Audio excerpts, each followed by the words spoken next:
Ok, estamos de volta com o Momento Saúde e hoje o nosso assunto é homeopatia. Eu converso com o Dr. Demerval da Rocha e agora, doutor, eu gostaria de saber do senhor, todas as doenças eu posso tratar com homeopatia ou não? Olha, a gente sempre diz que todos os doentes podem ser tratados com homeopatia, mas nem todas as doenças. Porque muitas vezes o paciente melhora de umas coisas, inclusive de aspectos mentais, psíquicos, né? E não melhora propriamente da sua doença. Tem doenças que são incuráveis, inclusive para a alopatia. Tem doenças que a pessoa tem que se conformar que tem que adotar um estilo de vida que ameniza os efeitos daquela doença. Mas, em princípio, assim, a homeopatia tem se mostrado muito eficiente para doenças recorrentes, tipo como rinite alérgica, bronquite, doenças que se repetem a cada tempo, né? Problemas digestivos de modo geral, a homeopatia atua muito bem. Questões neurológicas, comportamentais, mas a homeopatia não vai prometer cura para câncer, por exemplo.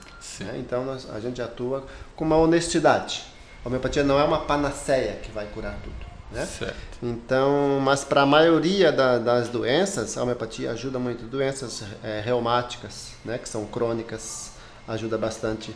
Nós não podemos dizer que um paciente que tem diabetes tipo 1, que é dependente de insulina, o homeopata não vai jamais retirar a insulina do paciente, porque é terapia de substituição, vai ter que usar para a vida toda, né? Pessoas que operaram a glândula tireoide não vão poder ficar sem o hormônio da tireoide, isso é terapia de substituição. Então, tem que agir com responsabilidade e a gente tem que interagir com as outras especialidades, né? Ela é complementar. Pode ser complementar no caso de... Pode ser a terapêutica principal também em muitos casos, né? Então, é questão de interação, de diálogo, né? Mas a pessoa, doutor, por exemplo, eu tenho diabetes, sim, mas eu quero fazer um tratamento com homeopatia por outras situações. Sim. Eu posso fazer perfeitamente e continuar usando o medicamento para diabetes. Perfeitamente. É nesse sentido que eu me referia, que ele passa a ser complementar daí... Nesse caso, é complementar. Isso. Doutor, assim, eu coloquei que a pessoa vai continuar usando o medicamento para diabetes, por exemplo. Aí a gente entra numa questão, a questão do tratamento, o custo do tratamento para o paciente. O SUS cobre esse custo? É feito pelo SUS? Então, em Chapecó nós temos o ambulatório de homeopatia na rede pública, né? Que fica na rua 7 de setembro, lá no Centro de Referência de Especialidades de Saúde Municipal. E lá, atualmente, quem atua é só eu. Tinha outros 2 homeopatas, mas eles pediram demissão, o outro se aposentou. Então está comigo. Então é só pedir para os profissionais das unidades básicas o encaminhamento. A maioria dos profissionais concordam em encaminhar para o ambulatório de homeopatia sem custo nenhum. Inclusive o medicamento é gratuito, que a Secretaria Municipal de Saúde tem um convênio com a farmácia Bioativo, certo, e fornece gratuitamente, né? Mesmo em caso particular, o medicamento homeopático ele é muito barato, né? Costuma ser muito mais em conta do que tem. Eu tenho muitos casos de crianças que gastavam R$500 por mês com medicamentos, né? E com a homeopatia gastam 15, 20. Até porque o medicamento homeopático não é sempre que a pessoa toma um só, mas ele pode muitas vezes ser feito com um medicamento único. Tem pessoas que tomam o mesmo medicamento a vida inteira. E em fase de criança, é frequente a gente mudar o medicamento, porque a criança também vai mudando a sua personalidade, o modo de agir, vai aprendendo coisas, vai se modificando. Então o medicamento também às vezes precisa ser modificado. A gente sempre tenta prescrever um medicamento só por vez, como o Hahnemann, o criador da homeopatia, fazia. A homeopatia unicista, né? Um medicamento que abranja o máximo de características da doença e características psíquicas do paciente. Doutor, o que significa para a homeopatia a cura da doença? A cura para a homeopatia tem uma noção muito diferente da medicina oficial. Então, assim, nós podemos tratar um paciente com úlcera de estômago, por exemplo, né? Que vai demorar bastante para fechar a úlcera, mas esse paciente pode ficar bem em vários outros aspectos. Então, é bem comum o paciente chegar para a gente, como eu me sinto bem, e você vai fazer a endoscopia, a úlcera continua lá, mas praticamente incomodando muito pouco, e o paciente melhora em vários aspectos. Então nós falamos de cura no plano dinâmico, cura no plano mental, né? O paciente precisa melhorar de outras coisas. E nós dizemos sempre na homeopatia que a cura precisa vir de dentro para fora. Então o paciente tem que melhorar primeiro aspectos psicológicos, aspectos de interação, de comportamento, né? E pode, por último, às vezes melhora é a doença orgânica e física.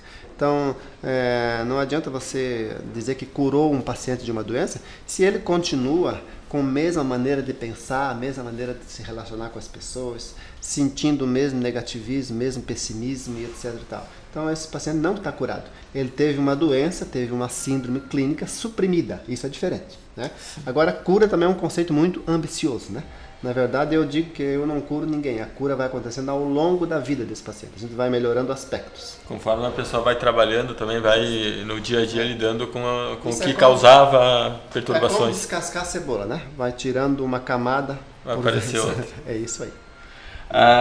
Com relação à homeopatia e à medicina tradicional, doutor, se eu usar a homeopatia por um tempo, independente do tempo, e eu quiser voltar para a medicina tradicional, eu posso voltar? Tem algum prejuízo? Sem problema nenhum. O ideal é que o paciente não tome assim, medicamento alopático e homeopático ao mesmo tempo. Mas a gente sabe que isso muitas vezes não é possível, que o paciente precisa tomar o seu medicamento, né? Então deve continuar. Se desiludir com a homeopatia, porque a homeopatia não vai dar conta de tudo mesmo, pode voltar para o seu tratamento alopático normal, né? Mas a grande maioria dos pacientes homeopáticos, eles se mantêm fiéis, né, à homeopatia. A partir do momento que percebe o resultado, sim, acaba... Exato. Se eu tiver uma patologia e que eu não vejo diferença no tratamento homeopático, então eu posso fazer o tratamento tradicional, ou uma que mesmo o senhor como homeopata diga, não, dessa aqui eu não vou dar conta, posso fazer o tratamento e depois voltar para a medicina homeopática. Com certeza, com certeza. Com relação, doutor, à prescrição da medicação, quem pode prescrever essa medicação homeopática? É só um médico? Olha, a rigor, prescrição de medicamentos é meio uma atribuição médica, mas isso é uma coisa relativa, porque a gente sabe, inclusive é legal, que farmacêuticos têm a prerrogativa de prescrever alguns medicamentos simples, né? Sem problema nenhum. Então, na homeopatia, é comum que pessoas de farmácia, que acham que têm algum entendimento, prescrevam alguma homeopatia, mas geralmente são medicamentos em potências baixas, né? Só o médico homeopata é que tem qualificação para lidar com grandes potências, ou seja, medicamentos muito diluídos. Porque, por incrível que pareça, por estranho que pareça, o medicamento muito diluído, ele passa a ser perigoso se usado em certas circunstâncias, porque ele tem um efeito muito potente. Quanto mais diluído, às vezes, mais potente é o efeito do medicamento, inclusive relacionado a sintomas mentais. Até a prescrição tem relação também, não desprezando o conhecimento de ninguém, sim, porque a medicação tem uma série de interações, né, doutor, que podem, e uma série de situações, sim, também que podem interferir no tratamento. Exato, você tem que prescrever e acompanhar esse paciente, né? E uma coisa que acontece muito, que é meio difícil da gente aceitar, é que tem farmacêuticos que prescrevem assim muitos medicamentos homeopáticos no mesmo frasco, sabe? Na mesma apresentação. Isso chama-se complexos homeopáticos, né? Sabe? É uma coisa que nem sempre funciona. É um tiro no escuro, né? Porque às vezes um daqueles medicamentos é o de fato que vai fazer efeito. Como não se sabe qual é, então junta-se. Isso chama-se complexos. E existe a tal da homeopatia popular, né? Que tem universidades, inclusive, que dão cursos para pessoas leigas de homeopatia popular e tal. E tem outros formados em naturalismo que também prescrevem homeopatia. Mas são tudo em potência baixa que não traz, não acarreta risco assim, de malefício, né?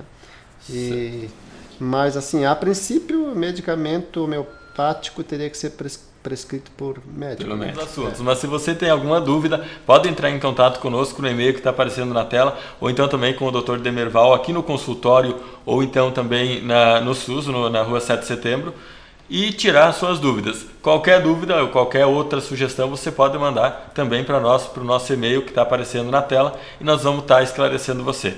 Muito obrigado, Dr. Demerval, por disponibilizar o seu tempo aí para esclarecer um pouco para nós sobre homeopatia, e qualquer coisa estamos à disposição. Muito obrigado. Se as pessoas quiserem saber um pouco mais da homeopatia, tem esse livrinho que eu publiquei também em 2006, emoções cancerígenas à luz da homeopatia, para entender também como que as emoções provocam doenças no ser humano.